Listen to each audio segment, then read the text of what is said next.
Do you see young girls facing a lot of mental issues right now? Yeah, I don't need to be in survival mode. I need to be living. Take help, but learn to let it go.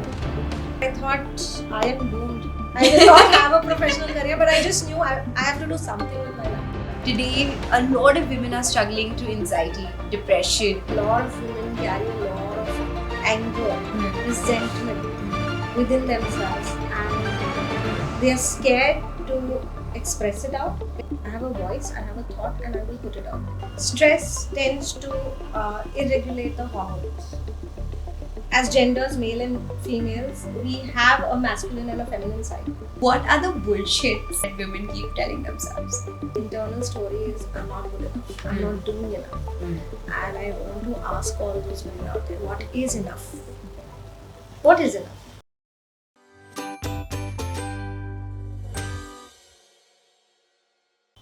Hi, Smallies, and welcome back to another episode. And today's episode is very special and very close to my heart. I know this is the most DM topic that I've got, that is your mental health as a woman, and how today a lot of women are struggling to anxiety, depression. But this session is going to help you to go through what you're going wrong, the bullshits that you keep telling yourselves, the personality traits that you're picking which are not right, and how do you deal with it.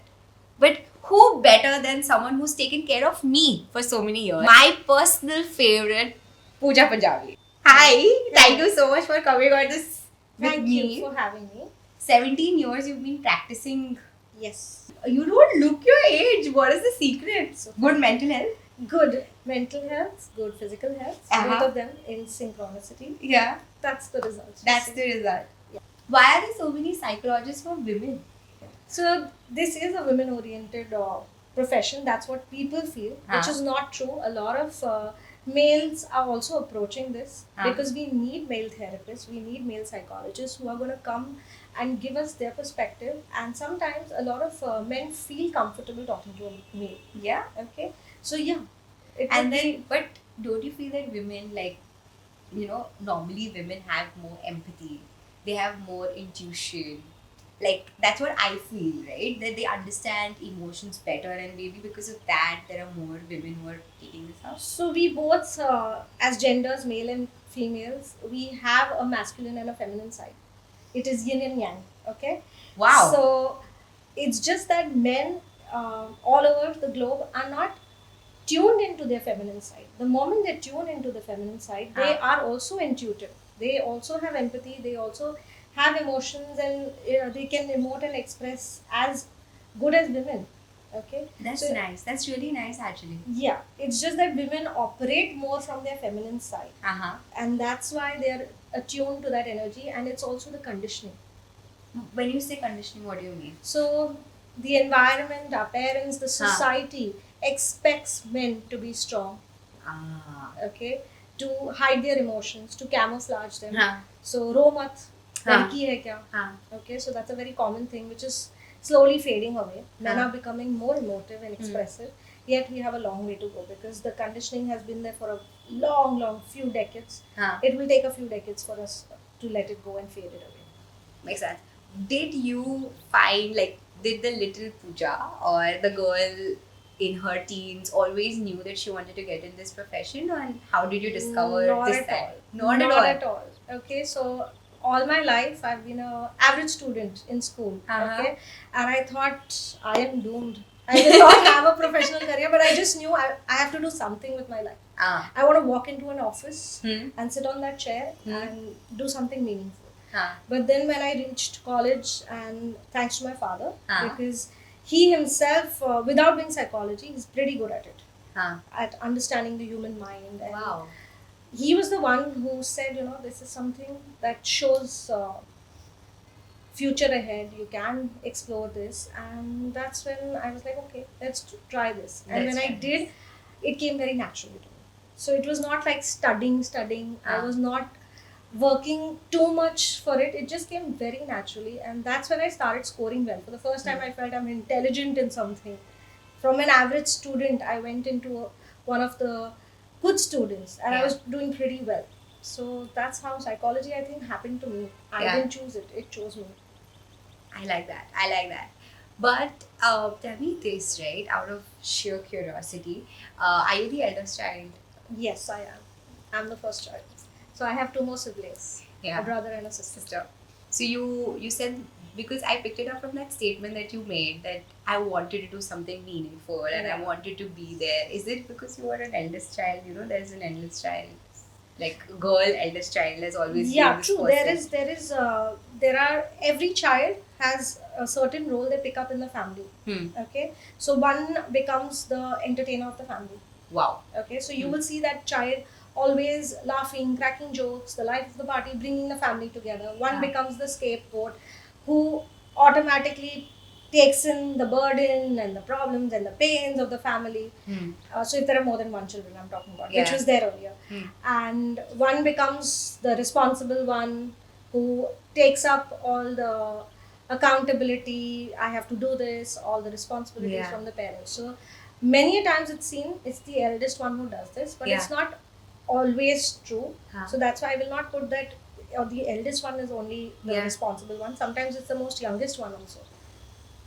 It's just which role that they pick up in their Yes. family that So these really are, matters. these are different particular roles that are there in the family for the children, and people pick up accordingly what is their personality and what they resonate with. This is really Sometimes the nice. eldest child feels too burdensome, That they do. They and feel they that they have to do deteriorate it. and they don't do anything. Wow. And then the second one or the third child has to step in. How do parents need to be mindful about this thing? Parents, I feel empathy for them. I, being a parent myself, I realize that they're trying to do the best possible for the child. Mm. Okay, there is no rule book. There are Mm. no, as many books as you read about Mm. parenting. Mm. In the end, it's an experience. It's a personal experience, and Mm. each child is different. Mm. Okay, so how they can be mindful here is just to allow the child to be. We as parents are not controlling them. We don't own them. Mm. We are there to nurture and support them. Just like a plant, you don't own the plant. Yeah. You will nurture it, you will support it, and then let it bloom how it wants to. How it wants to.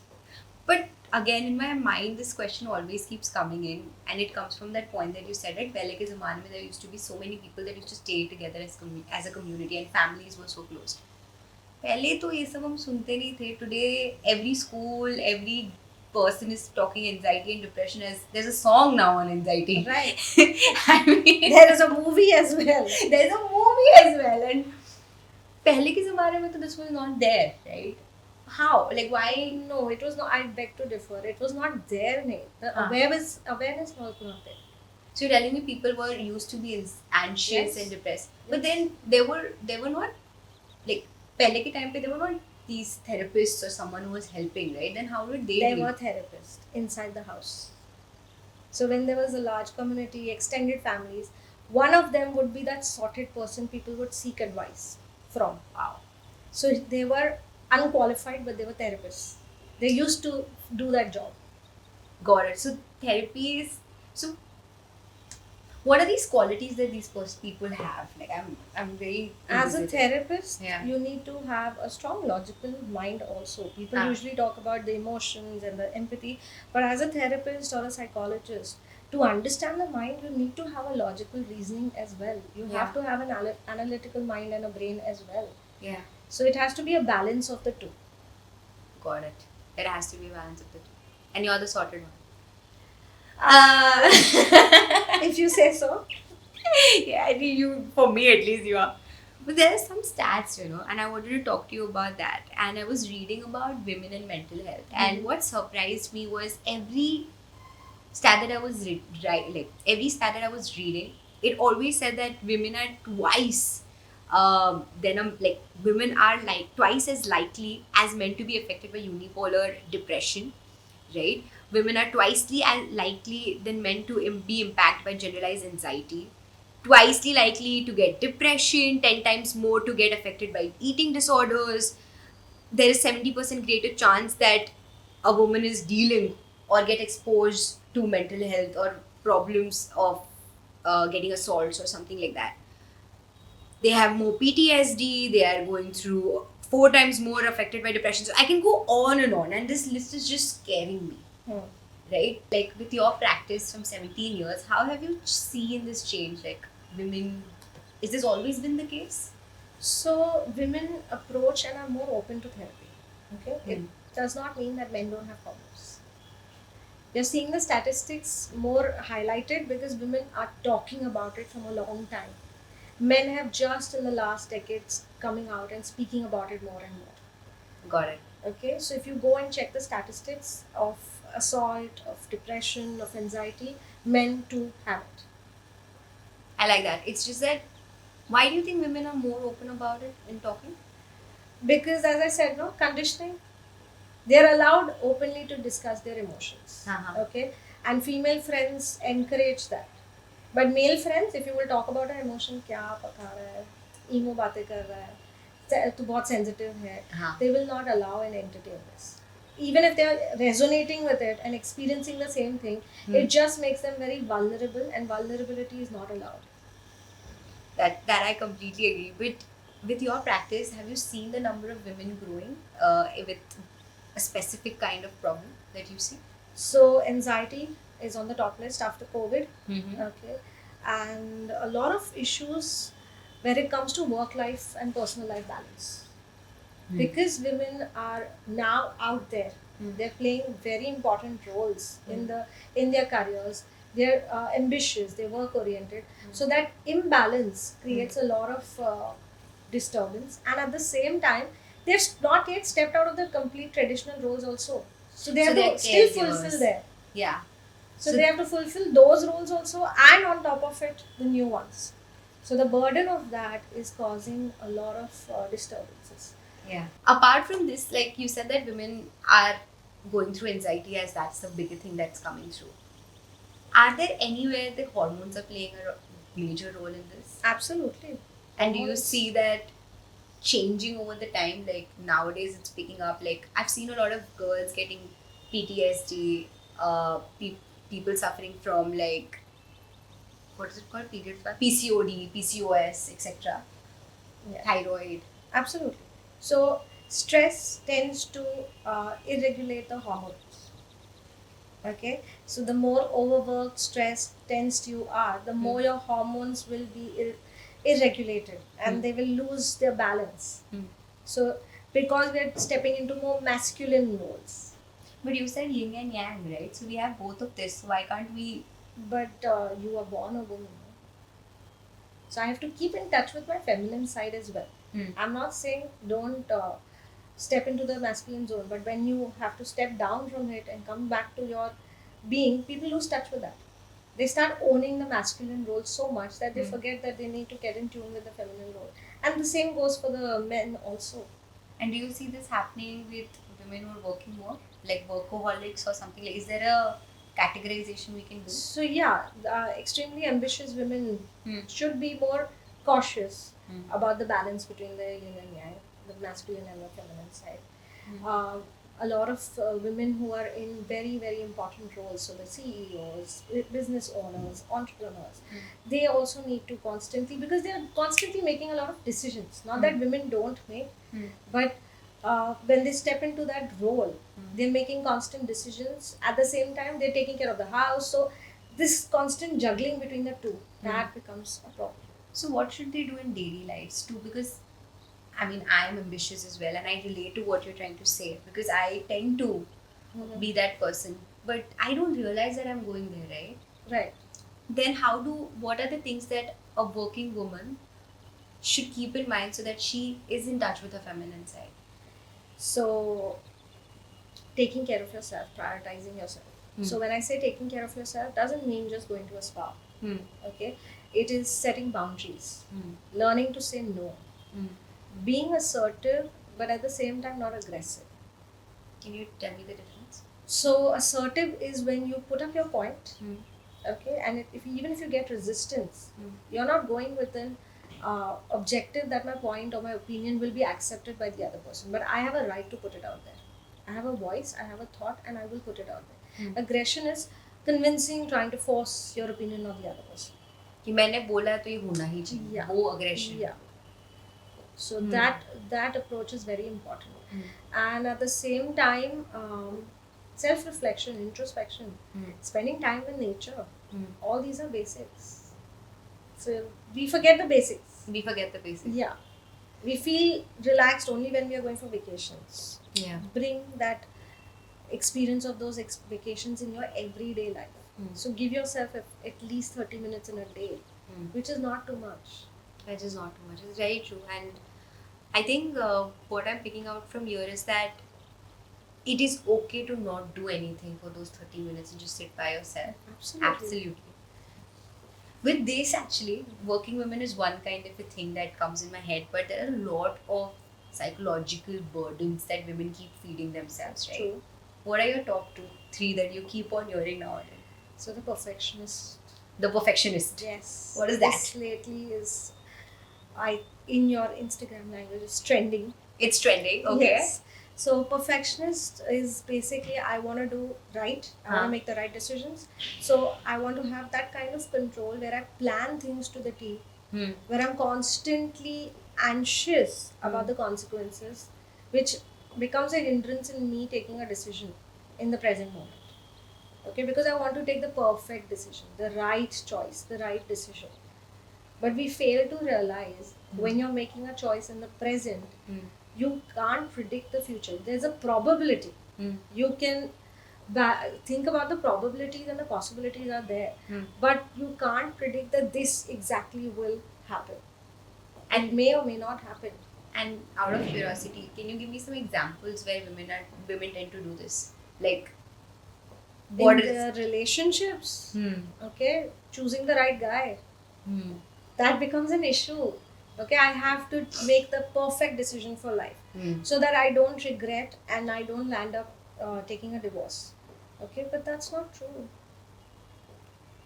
Certain things are unknown and which come in the known area only as we experience and go forward in life. But then perfectionism is coming from the place that they don't want to blame themselves, right? Because as women, we feel extremely guilty. I have met so many women who have this unseen checklist in their heads. And in everything, right? Even when they're working, that no, I don't have time for all this doesn't fall in my checklist. So what is wrong in that? So who's asking those women to judge themselves so harshly? That's why the blame and the guilt. No? Why are we going into that space of judgment where we are looking down upon ourselves for making a choice? Which in its first place, I didn't know that the consequences would be this. But then women are most like, I feel, and I speak from a place that now women have got the freedom to choose, right? They feel that they have got more freedom to now express and choose. And that freedom has also come with a lot of, कि देख हम तुझे करने दे रहे हैं, देख तुझे हमने ये मौका दिया है, और somewhere put in their head कि you have got this opportunity to make a choice or have a choice. True. So they just don't want to be wrong with it. So I agree with you. This is the conditioning as a child. Now I'm sure the people who are watching this are adults. We are no more than children. We have a choice to even let go of that burdensome thought process and burdensome conditioning. It is not easy, as I'm saying it. It takes a lot of effort and hard work because those kinds of thoughts, judgments were given to you. But if it's not, something is not working for you, you need to let it go.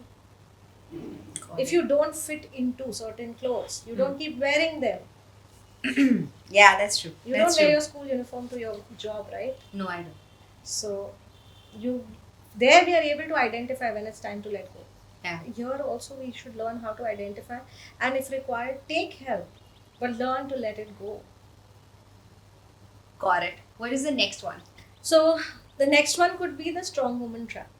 Okay, wherein women constantly feel that they have to put up a front and be strong. Okay. Because now I'm entering into the world where vulnerability again will be judged harshly. So just like how men were shunned, now women are shutting themselves off. I don't have to be vulnerable if I'm working. I don't have to show this. If I show the vulnerability, I will be taken advantage of. Which is true. It does. People do take you for a ride. They do take advantage of you. That doesn't mean that we shut it off completely. Then we have to learn where, how much, and to whom are we expressing.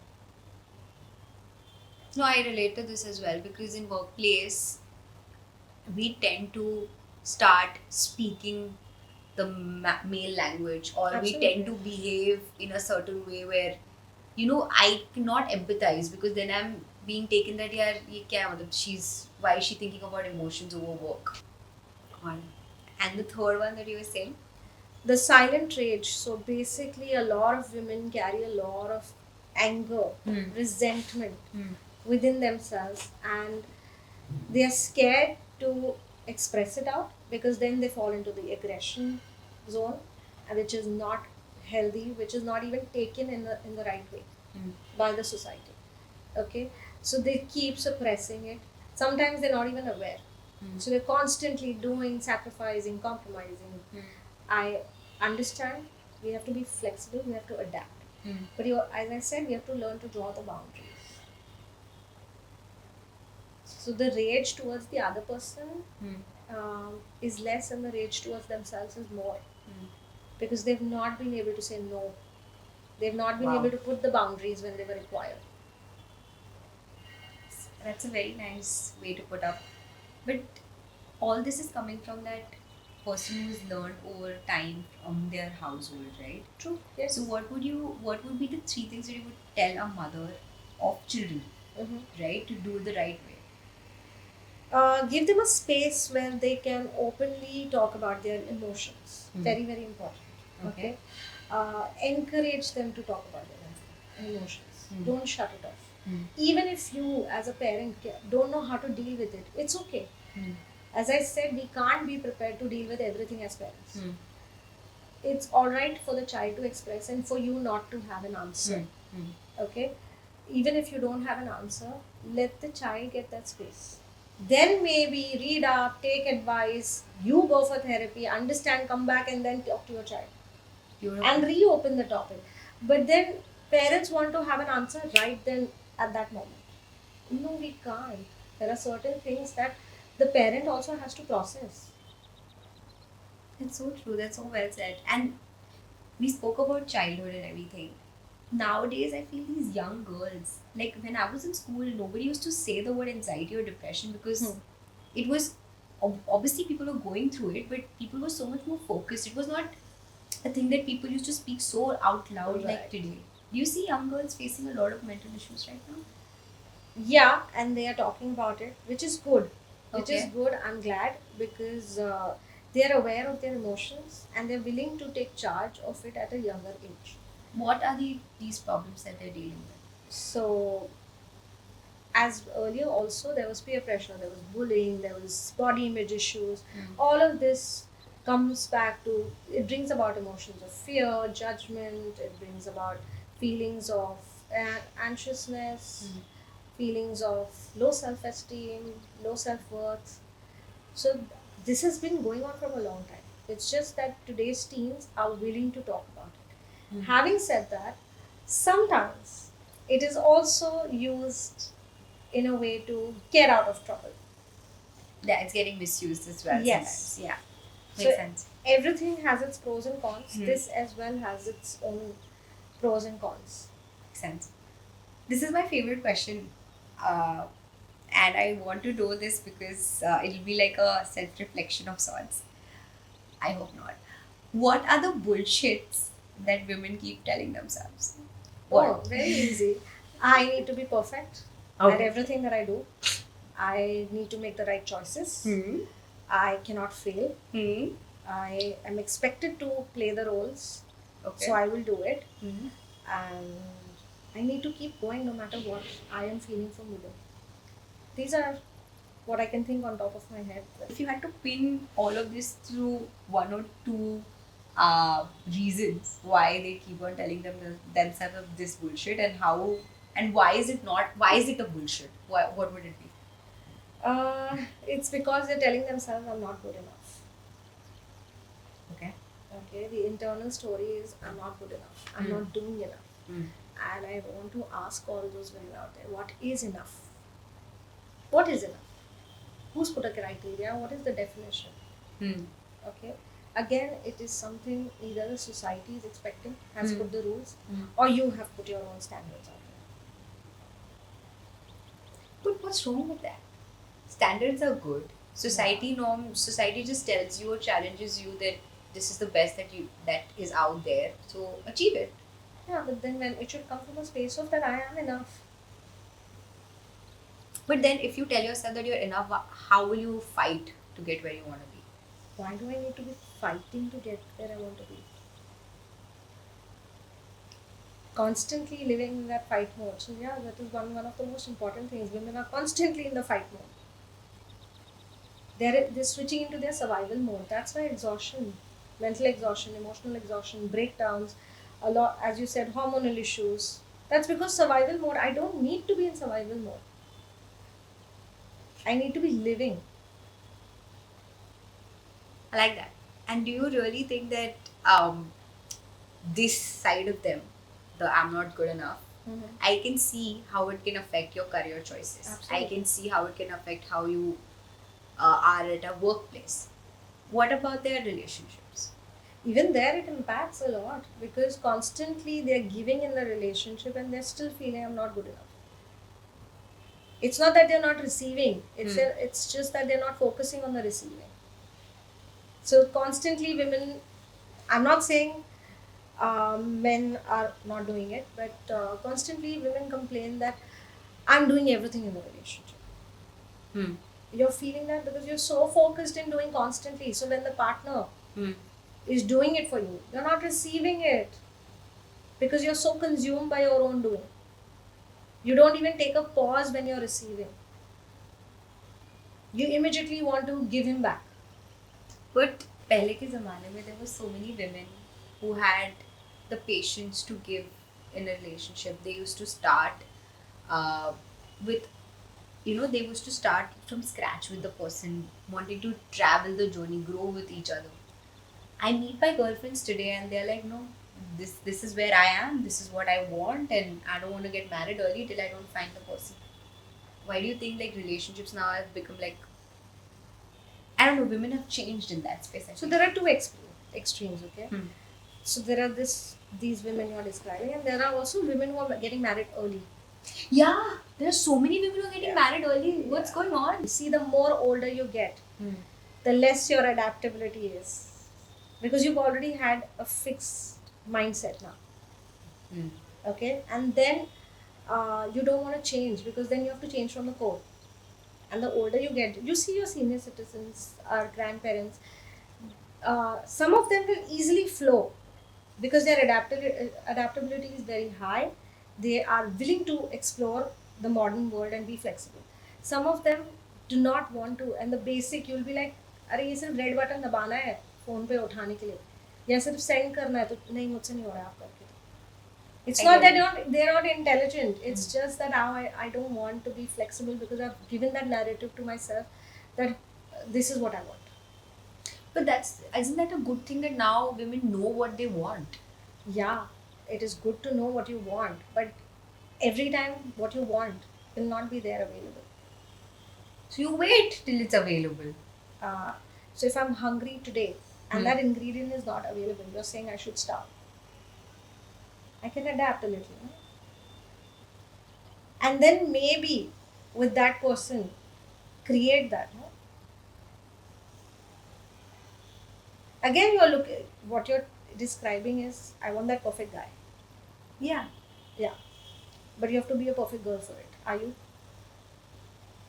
Yeah. Maybe. Okay, I'm not. I mean, like, nobody is perfect. It's too much of an expectation from yourself. It's true. We have our own flaws, we have our own strengths, and we need to embrace both of them. Own it up. If you have a flaw, you have a flaw. It's okay. I like that. If you have a flaw, you have a flaw, and you don't have to be perfect. This is good. This is good. I am not saying get married to anybody, but I'm saying that if quite a few pointers match, your value systems match. That's very important. Your relationships thrive and survive because of your value system. If your value system matches with your partner, I don't think there's anything else you need to check. Unless the person is abusive, then you don't continue the relationship or go ahead with it. Got it. Okay. I think there are a couple of things in my head right now which my girlfriends and I keep on discussing, and this is the best place for me to ask you. There is a way that men and women deal with stressors differently. Have you seen like a pattern that women tend to adapt or pick up when they deal with stressors or stressful situations? So women talk about it. So Huh. they will pick up the phone and talk to their girlfriends about it. So that Okay. is one pattern that is there, and which is good. It's healthy. Hmm. Okay, sometimes just venting out and talking about it helps. Then there is again another thing that I'm noticing is, as you said, they shut down. Yeah. So they're trying to numb themselves. They numb No, I themselves. don't want to feel this. Yeah. So suppressing, repressing doesn't help in the long run. Like I've seen that they start overdoing stuff. Absolutely. They get, or they're posting too much on social media, or they don't post at all. Yeah. Like they're going in extremes. So they are overcompensating for the emotion that they're shutting down. Can you say a lot more about like what do you So mean the by that? action, sometimes if you're overdoing something, the action is to overcompensate the emotion. So if you're eating a lot, so emotional eating is a thing. Okay? It's named only emotional eating. It's because I'm suppressing an emotion. I don't want to deal with it. I don't want to resolve it. So I distract myself by acting upon it. I eat. Or exercising too much. Exercising too much. Oh, okay. Yeah. Anything that is going beyond the regular. Okay, you're constantly doing it, and people claim to say, no, I'm doing it to do fit. But to be fit, we just need an hour of exercise. This is a Unless you distraction. are a trainer and it's your job. Makes sense. Makes sense. So partying too much or sleeping too much, anything that you're doing way beyond is overcompensating for an emotion. You know, all my, like, I think I've asked a lot of questions around friendships and everything and what girls think right now.